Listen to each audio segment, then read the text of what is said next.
Hey mages, welcome to today's video, and we now have Pioneer Masters on MTG Arena, which means hopefully bringing what's very close to the format Pioneer onto MTG Arena now. It really is bringing the Explorer format into the competitive parity of that very popular paper format. So now, according to Wizards, all of the competitive decks in Pioneer can currently be played in Explorer. So the reason I like this, and the way I'm going to do a little bit of content with this going forward is that with, we're so close to having Pioneer on there, I will be building and showcasing decks that you can only play in paper as well as on Arena, because it means then you can test on Arena before you go and pay for the paper cards. So today I've got 5 of the top meta decks that you can play in paper and play on Arena as well. So it's a Pioneer Explorer video, and I thought with Pioneer Masters coming out yesterday, this would be a very good time to showcase the decks and the format. So without further ado, we're going to go and to look at these 5 decks. Remember, if you're in the UK or Europe, you can get all of these cards for your F&Ms from my sponsors Cardmarket. Without further ado, if you like the video, give it a thumbs up, subscribe so you never miss anything, but let's get on to the first deck. So because obviously you play in paper, you're going to be playing best of 3, because best of 1 doesn't really exist in paper. So all of these decks are best of 3 decks. And the first one is Jund Sacrifice. Now I'm going to say straight off the bat, I just had a very satisfying win when I was testing this deck out. I played against, if those of you have been playing the format, there's a deck called 9 Lives and Solemnity where they get a lock-in, and it's the most tedious deck to play against in the world. And I managed to withhold all my anger of quitting, and then I managed to mill out my opponent with Scavenger's Talons. This level 2 reads, when you sacrifice a permanent, target player mills 2 cards. And the way I was able to do that was making lots of food tokens. You got Yaga in there. Yaga, Eater of All, has sacrifice 2, but other creatures are food artifacts in addition, so you can sack them. And when you're sacking and making food tokens, the Cauldron Familiar is absolutely brilliant for this, for sacking food tokens and returning this back to the graveyard. The ideal part of this deck is if you can have Cauldron Familiar and your Witch's Oven on the field, but there is also room, but it's good to know that you can actually win this game without the Witch's Oven actually being on the field. Now, I was a total noob playing this deck. I didn't play it when it was in Standard, but this was really fun to play, and it was a really satisfying win. I'm sure you really can get some going when you get this combo off. The rest of the deck is basically some really powerful cards that definitely one that was banned in Standard, I think it was, which was Fable of the Mirror Breaker. So this is a create a 2/2 Shaman. Whenever a creature attacks, you get to create those treasure tokens. And what's good about this is more sack fodder for the deck, more drain and gain. You can win by just draining your opponent, obviously, with the Familiar on the field. And one of the staples of the deck of this one, Mayhem Devil, which reads, whenever a player sacrifices a permanent, does 1 damage to any target. So you can target a creature, opponent, planeswalker, whatever you want. But when you're draining with the Familiar with sack tokens and then hitting them again with the Mayhem Devil, the deck really can do a lot of damage, but it doesn't just have one way to win, which is what I really liked about this deck. Bloodtithe Harvester, one of the best 2-drops around this was when it was played in Standard, and it's good to see it in this deck as well, because it's got blood tokens, so they can be sacked to kill something potentially, or just sacked to drain and gain again. With the Cauldron Familiar, and then with the Mayhem Devil to do the damage, and then Witch's Oven to bring back sacking a creature and creating a token. Now, if the sacrifice creature is toughness 4 or greater, you get to create 2 food tokens. Now, we do have obviously just Yaga in there, but this is just a 2 of, and I found like this later in the game was just a perfect way to win those like really stalling games. And if opponent can't deal with something, you can obviously do it in reaction to it. You can do it when they try to remove something, and then you start doing all of your triggers. Now, Fable can be exiled, transform, and then you can make token copies with this. So then you create a token that's a copy of another target non-legendary creature. So you can't copy Yagra, but you can copy Mayhem Devil, Cauldron Familiar, anything that's really good. Another way to get sack fodder with this deck is by using your Claim the Firstborn, where you can gain control of something, potentially attacking because it does have haste, and then you just sack it with your Witch's Oven as well. So I like the idea of this deck. It's a deck that's definitely been around for a while, but putting it in there, it's very fun. I can see why this is at the top of the metas up there, or like all of these 5 decks are, and they all come full with sideboards as well. I'm not going to go on about the sideboards. This is just showcasing what the decks do. Sideboards, this is the one that was played in a tournament that went 5-0 recently in the last couple of days, so this is a very recent deck. I get a lot of my stats from MTGDecks.not and places like that, which showcases the tournaments, and this deck definitely did rather well. There's slight different variations, but the majority of the main board is right. It's where the sideboard sometimes changes a little. As you can see, we have a totally plethora of different sideboard actions here, bringing in like more hand disruption, thought seize. We've got a bit of protection from graveyards. We can then put Ghost Vacuum in. Runs a couple of Obnicholas, which I like as well, because it can come in and make a copy of itself. Each opponent loses 2 life unless discard a control. And then you can make that Devil that, when sacked, can do 1 damage as well. So pretty good cards in this deck, and definitely fun to play. But let's get on to the next deck. So the next deck we have is Rakdos Prowess, a deck with a lot of the cards, if you play Standard, you will recognise, so a lot of viewers will recognise this. It's a Rakdos build that goes around Callous Cell Sword. This is target creature you control deals damage equal to its power 20 turn, then you have to sacrifice it, which goes well in conjunction with Heartfire Hero. So if you're playing just on Arena, hopefully you have a lot of cards from this deck, and this could be your first deck to try, without a doubt. I've tested this one myself, played very well, because it's very, very similar to the Callous decks that you will obviously see in Standard, but having it in Pioneer and Explorer, it still seems a very, very viable deck. We get to utilise some spells that are out of Standard, like Kumanu, Faces, Kakazan, brilliant card coming down turn 1, and then putting in your next creature with an additional 1/1 counter, then it turns into a 2/2 Hasty Etching, which is, putting more pressure onto your opponent. It still runs Emberheart Challenger, the same creatures that you'll see, Manifold Mouse in this sort of deck, Slickshot Show Off. It just adds a couple of different more, powerful cards. Infuriate, 1 mana, target creature gets +3/+2. A nice pump for 1 single mana as well. So if your opponent's killing your Heartfire Hero, you've got a couple of mana left, you can do some, serious pumpage with this and get some massive damage done in. Infuriate can give it a +3/+2, turn inside out, can then give it another +3/0, it dies, it deals the damage, and then it manifests, so you can just get like a creature in its place as well. So this deck works very well. Claim to Fame is in there. This is a card that obviously is not in Standard. Return target creature card with mana value 2 or less from your graveyard to the battlefield, and that just gets back any creature that we want. Any creature in the deck returned for 1 single mana.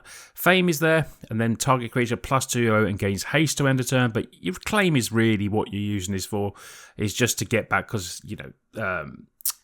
Swiftspear has haste already, Slickshot has haste, and Emberheart has haste as well. So the Claim is what you're using this for. A couple of bits of little recursion to get back your Heartfire Hero if you need to, then sack it, or just get back Callous, get that back, and then do the sorcery of Burn Together again. So I like the couple of little bits of recursion here, and these very nice low mana pumps that can just get this deck winning turn 3, turn 4 easily straight away.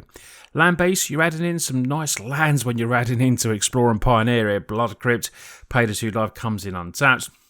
You've got Blight Steps that you can use as well, has 1 in there.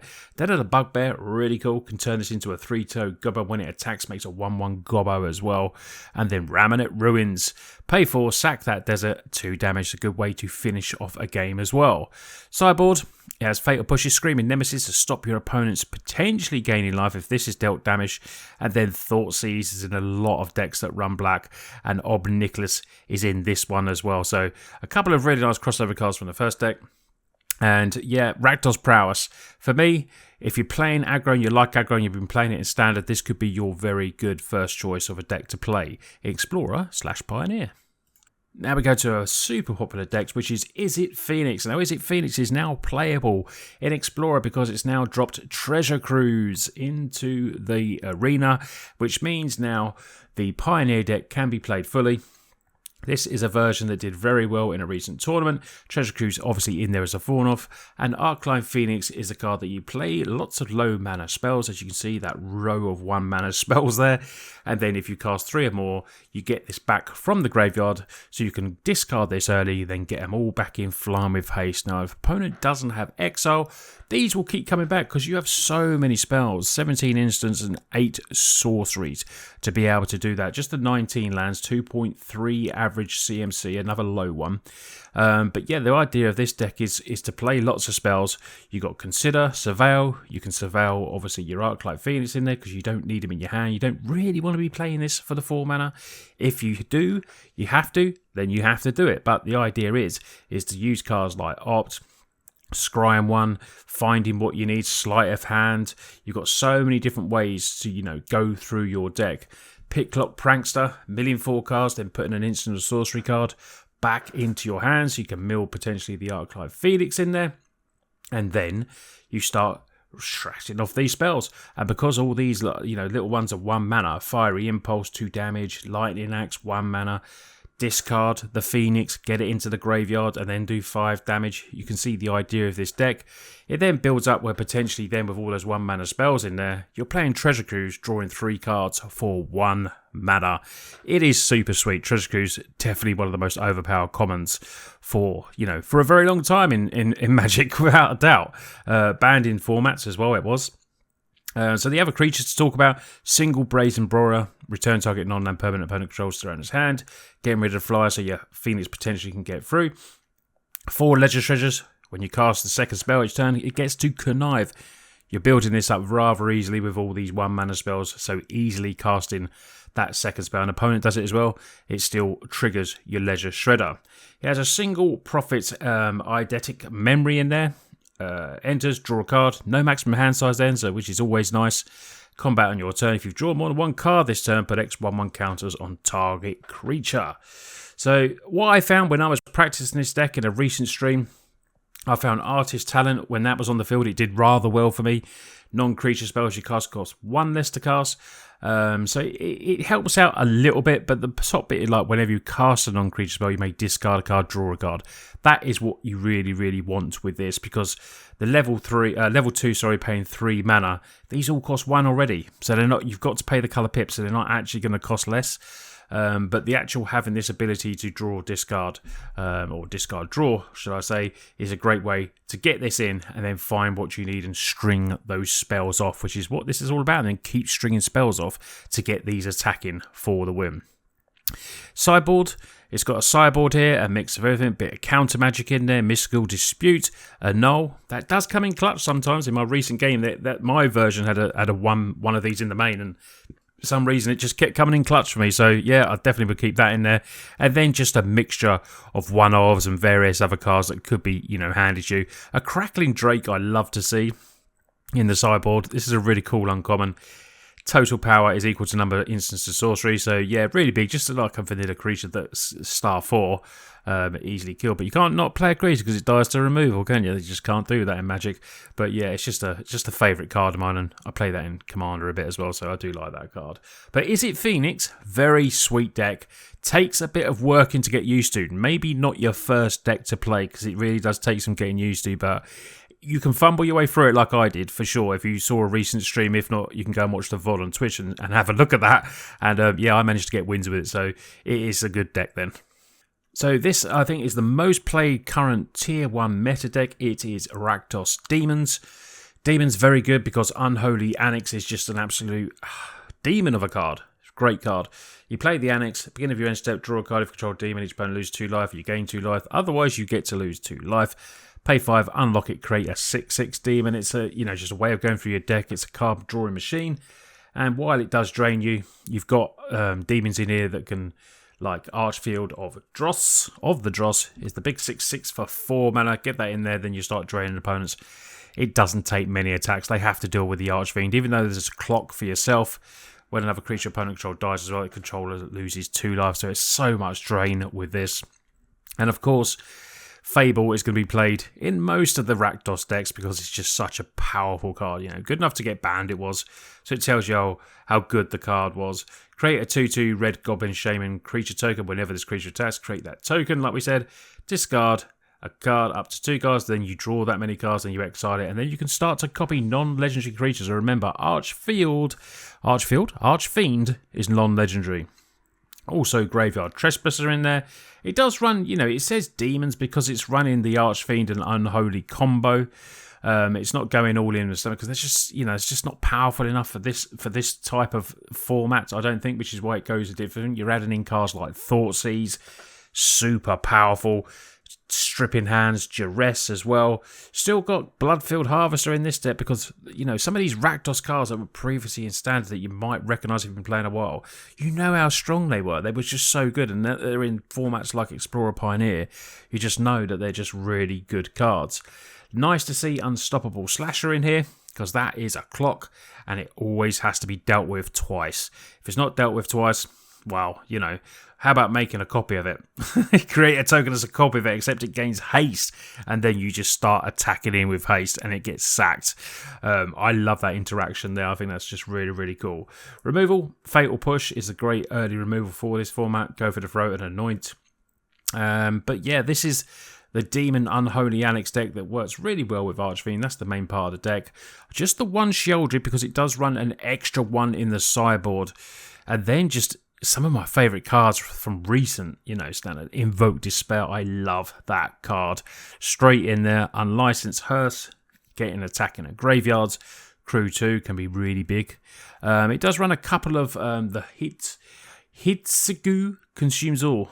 Hopefully I didn't butcher that too much. Destroy each non-land permanent, mana value 1 or less, exile all graveyards. So dealing with those graveyards. And then we'll turn into a 3/3 Ogre Shaman. Anger of Gods is a good sweeper.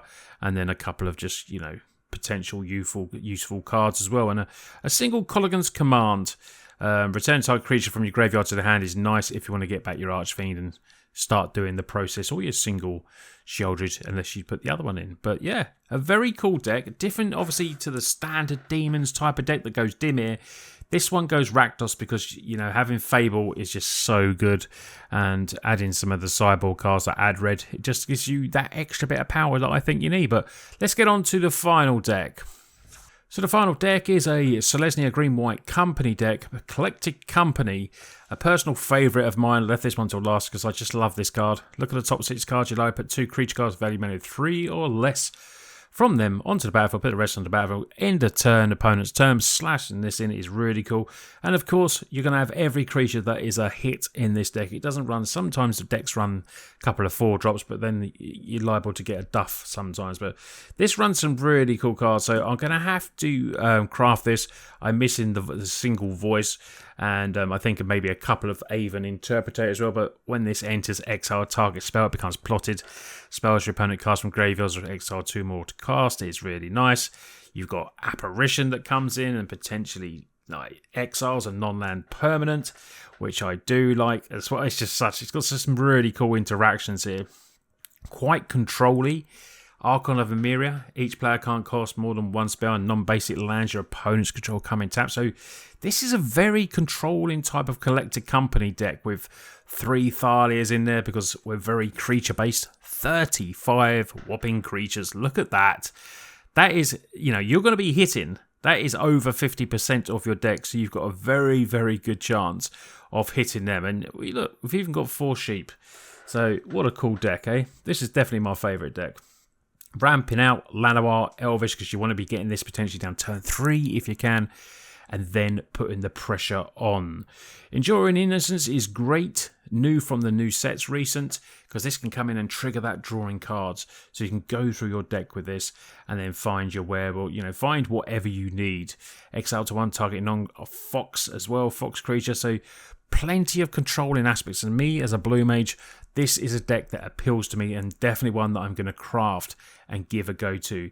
The way to play it is, like I said, ramping out as quickly as you can potentially and getting a quick Collected Company in and then just start attacking attacking in, and you know they might play wraths or anything like that, but as long as you've got collected company around, you potentially always have the chance to fill up the board again and then just keep going and just keep attacking in. It's a really cool deck. Sideboard, we have Portable Hole, and then we have some, you know, this is just removal. Brutal Cathar, great coming in, another way to exile stuff from opponent. Then it has to be dealt with because it will come back, obviously, everything else. And then, if we want to change things up a bit and we need to bring in, against some control matchups, a Planeswalker that's decent, 4 mana, the Wandering Emperor, can just come in and do some work, make creature tokens, exile stuff when it flashes in. So, you know, a bit more of the control aspect here, attacking graveyards with Rest in Peace, and then a couple of extra creatures that we already have in there, Were Fox and Knight of the Autumn. So all in all, a very fun deck. For me, the funnest deck to play. You don't want to whiff. I mean, if you're whiffing this deck with 35 creatures, you're just unlucky and the deck probably isn't for you. So I'm joking. But yeah, I love this deck. Collected Company, definitely worth a bash. So there are 5 competitive Tier 1 Explorer and Pioneer decks that you can play in paper, or you can just come here and play on Arena to practice and give a go to. I'm definitely going to give this format a go now that they've added more cards, and Pioneer is very close to being fully on there now. I think with a couple of extra sets that they hopefully will put on, special sets that they might do drops on, I've heard they might do, so that could be, you know, making it even closer. There is a ban list. If I can remember to put it in the comments, I will show you the ban list. I'll put a little link for it if I can remember to do that. If not, if anyone wants to see it, just put it in the comments and I'll find it and put it there. If not, you can just search Explorer bans. But yeah, that's interesting as well, because then it tells you what to not buy in paper.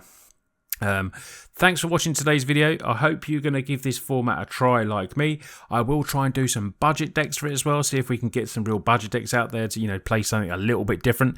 This is a very powerful format, so, you know, we might have to up our usual 5, but I'll see how the brewing goes and how they test in this format. But it obviously is a lot different to standard, where sometimes you can get some budget decks and really take them a long way. But, you know, not older formats, more powerful formats. Sometimes that is a bit harder, but hey, we'll give it a go, eh? Anyway, thanks for watching today's video. Thank you. If you want to support me further, check out my Patreon. Thank you to everyone that does that as well. You lot take care, and I'll see you on the next video.